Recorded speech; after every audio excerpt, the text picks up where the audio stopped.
We'll try to put things as clearly as possible. Did you leave an 800 DE because I asked you to leave an 800 Hi, DE? Internet. Hope you're well. I'm Tom, and I'm delighted to share with you my passion for extreme sports and surpassing yourself. I want to go far, but for that I need your help. So don't forget to subscribe. For you, it's no big deal, but for me, it can change everything. Truth. Whoa, keep my eyes fixed on you. I will sing the truth into the dark. I will use my fighting words. Oh, fighting words. Oh, I'm so tired of forgetting what I'm worth. So I will use my fighting words.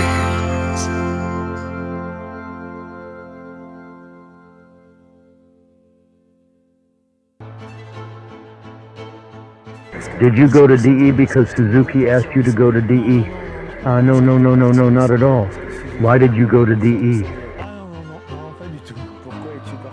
Because to do what we do, it fits better, and I ride a GS, but I like my GS. But to do what we do, the Bison DE, it fits well. She goes everywhere, she's got great balance, she can handle anything. Electronics, are you comfortable with them?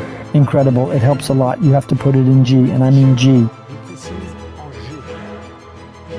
Because there were plenty of them under the video when we made a video for you to try out the 800 DE, the 1050 DE, and the GS, so that you can make your choice as freely as possible when you come here. Because I'm sure you'd have come with a GS. It's up to you, I don't really care. And there have been a lot of comments about how stupid it is to compare a GS with a DE. They're not the same machine at all. Yes, they are different bikes, and yes, you get more DE for a GS, those are facts.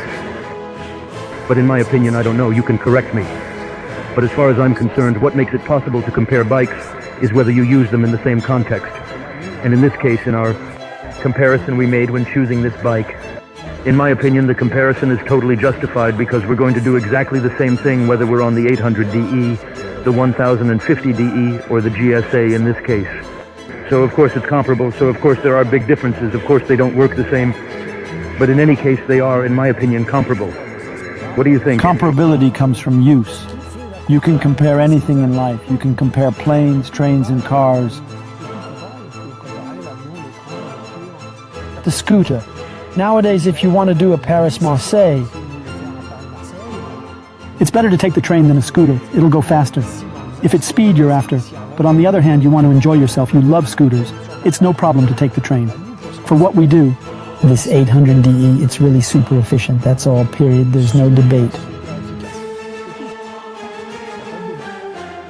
Everyone is free to make their own choices, and never forget that. You're all free to make your own choices. Going in and out those revolving doors, it blows me away. Take me away, throw my body about in an ocean of who I am, who I am destined to be, who I will become. Light me up, giant star, put your heat on. We opened our eyes slowly today, still amazed by the welcome we had received last night. And waking up will only confirm how timeless this moment is and how it will stay with us forever. Irfan and I discuss the route again, while I spend most of the night looking at satellite maps to see where we might go. Between the farm and our goal, it's barely 2 kilometers as the crow flies. We'll manage to get through anyway. In any case, before we get back on our bikes, we're going to make the most of this breakfast.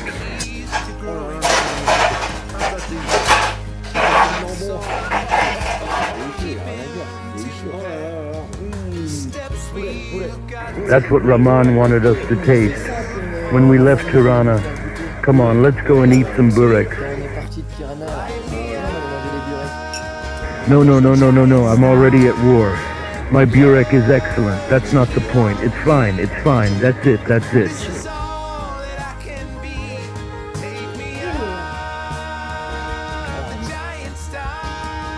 I can't eat anymore. We ate like kings last night. We also took the opportunity to exchange phone numbers and email addresses before going on our way. We feel a bit helpless not being able to offer them anything. So it's not much, but we'll give them a cap before we go. And that's that.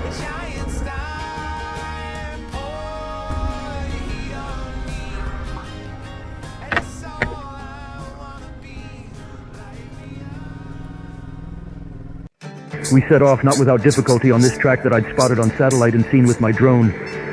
And this track too, which we think is the direction Irfan gave us. We don't know where we're actually going, but in any case, as Balavoin said, God, it's beautiful. Very, very beautiful. It took our breath away, and then we... Once again, imagine zero mapping. The guy doesn't say which way it is. I could make it out on the satellite, but we can't see it. We watch as we pass over the ridge. Oh dear. It's magnificent delirium. La la la. Do you realize that they called their friends who spoke English to tell us to stay, stay, you can stay and eat, you can stay? I don't think so. I really think we're privileged more, because for one thing, you saw how we were welcomed. I mean, there are no words to describe it. Secondly, we're in places that aren't mapped. So that means that hardly anyone can get here, apart from the people who know about it.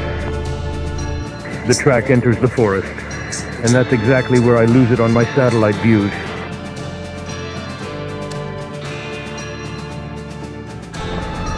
Oh dear, but the places we pass.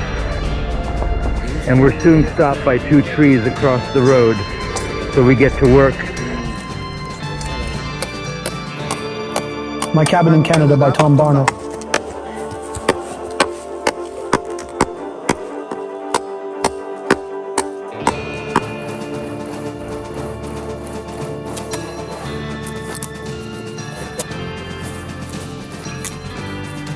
The second is much bigger. So big, in fact, that I'm much more focused on how I'm going to clear the road rather than on whether or not the road continues. And indeed, we won't have moved that big piece of wood. Dead end. It's a big one.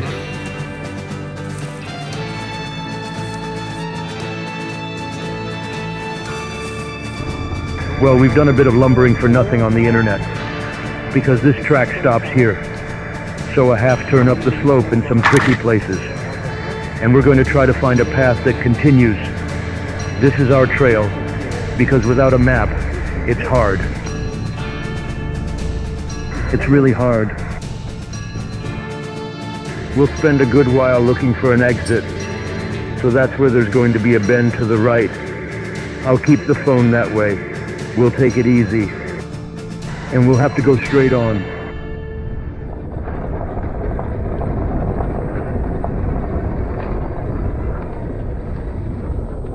Yeah, well, the right turn, we're going straight. Okay. That's where we come from.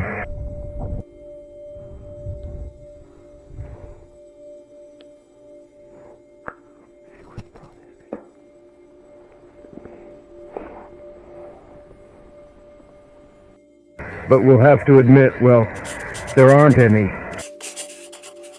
No choice then, we've got to retrace our steps. So yet another internet U-turn. Now we're going back a long way. We've got to get back to the farm. And we'll see if they weren't telling us about an intersection up ahead, because for us it's blocked off. We can't get through. Would you like me to tell you the lesson I'm learning here?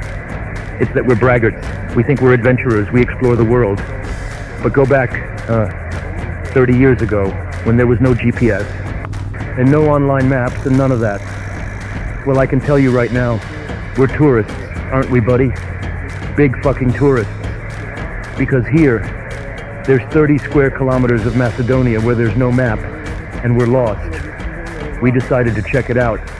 The path we didn't want to take yesterday where we turned back because it collapsed. And we'll try to do it every day.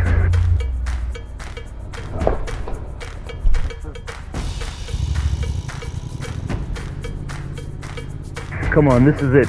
Damn, it's gonna be a tough climb.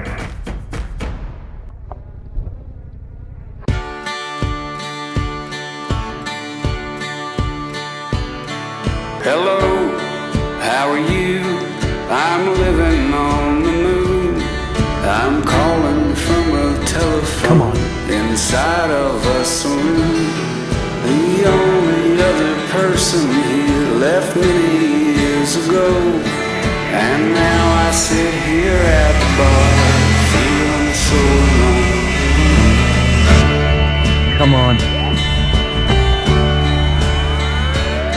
I've read all of the books I had and walked the planet round, but still the thing I'm looking for refuses to be found, except this clanging deep regret. Oh, I am such a fool, a man who wanted quiet, so he went up to the moon.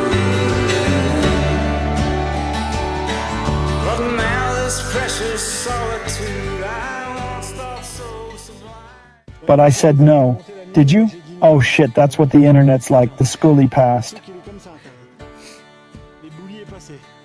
The bikes are gone. We're still on the wrong side. We've got to unload all our stuff. Well, in itself, if you like, the climb it's pretty steep, a nice wall, but the real debate, it's about being sure that if you don't go up, you manage to get yourself to safety, and not the bike in a position where it can fall into the ravine. In a landslide, is there It's any my point? specialty, not mine. It's a landslide, in fact, and what's a bit tricky, it's crooked, so you have to attack the climb at an angle. So if you rip the slope, it makes you fall into the landslide. That's the subtlety of the trick. I don't know if we'll see it on screen, but that's what the reality was. It's really that you attack it at an angle. And if you lose the grip, you're not going where you should. But hey, it's great to be back together. Well, it's always the same. I find this situation really interesting because we're far from home, far away, very, very far. Nobody knows where we are. We have no assistance, we have nothing. So the slightest decision, the slightest action we take, it's going to have consequences that are which consequences? So when you're faced with a problem like that, you really have to put everything down. You see, yesterday when we got there, we could already see that I thought I could get through, but I didn't have the resources to do it yesterday. That's why I told you yesterday, let's turn back or let's sleep here, because yesterday I wasn't in a position to do it. Basically, you always have to ask yourself, am I 29% sure I'm going to make it? It's never 100% because there's always that element of if. Chance, no chance, but that part of unknown and possible error, because we're still human, error is possible. But do I feel that I'm capable of applying all the skills needed to make this transition a success? In other words, there's benefit in saying to myself, I'm going because I'm pretty sure, or even perceive that I'm sure that it can go. That it can go. If not, no way. It's no way. There are far too many risks.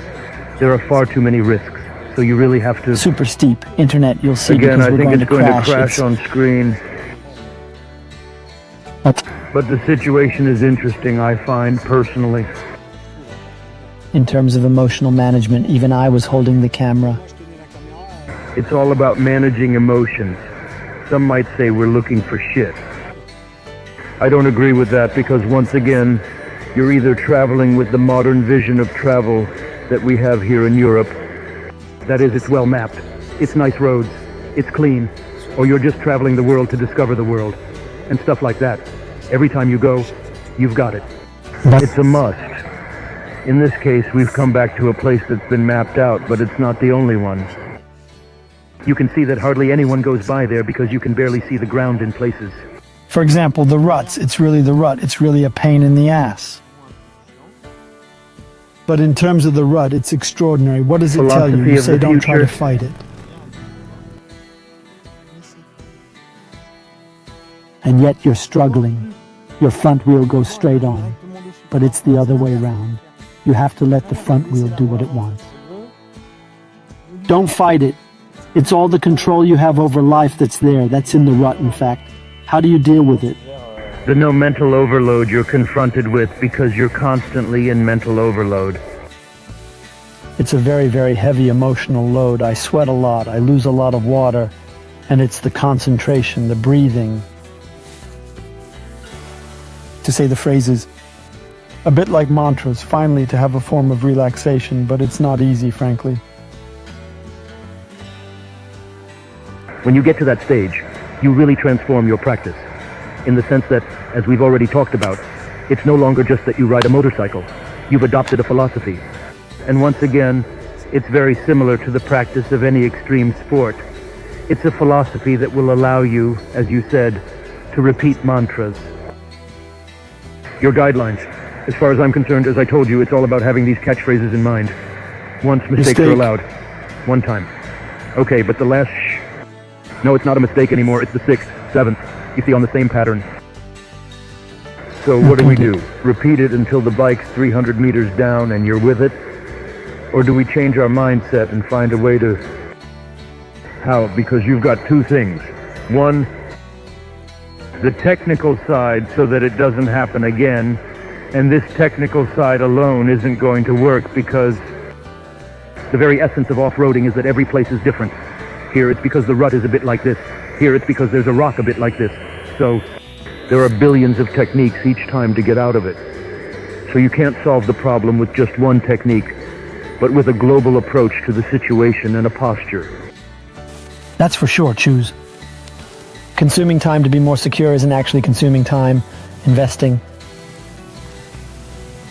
Well, that's the way it is today. Oh dear. You dried me up. It was so beautiful. It's good, isn't it? Isn't it worth all the tomatoes in the world?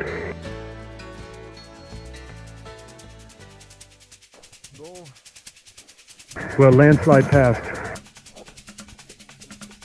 What's next? It's true that with this landslide, we thought this part of the road would be even less traveled. That's my fear every time we come to a place like this.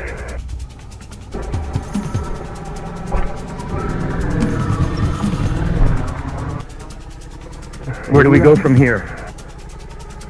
You have to go right.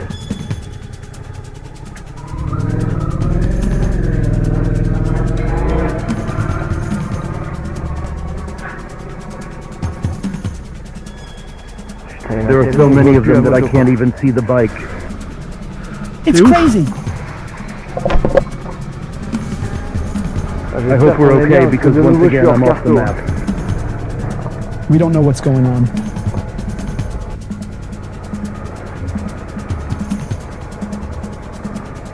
No, but we're going to the wrong place. It's not possible.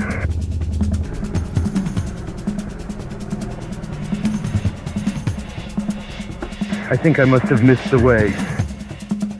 I can see we're on the satellite path, but now we're exactly on the path I wanted to catch from up there. So we're going to get stuck. See what I mean? Here we are. Not really, but that's okay. I trust you.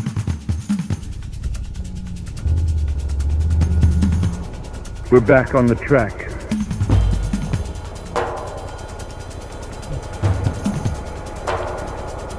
And we're going to pass it.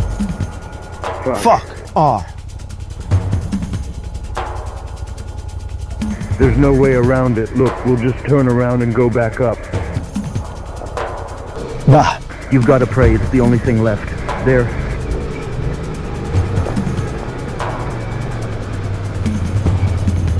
There's no trail here. No, there isn't. 0.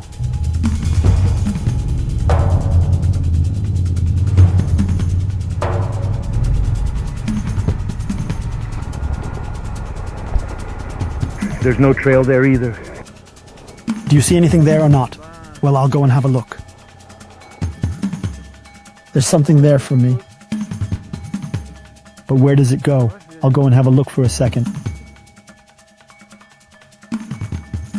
It's going down. It's really dead. No, it's dead. Dead and buried. Hang on, I'll bend over and have a look. There's some down there. No, zero tracks. Way too steep. Much too steep.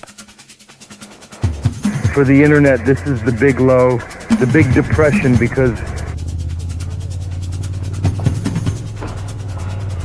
we can't get out. Well, it's official. The internet is dead and gone. There's another completely hidden path that hardly exists anymore. The trail is here. I'm right on it. So basically, it's supposed to come from here. The trail comes from here. And it leaves here. So it's definitely dead there. There's no trail, and objectively speaking, I don't see how there could ever have been a lead.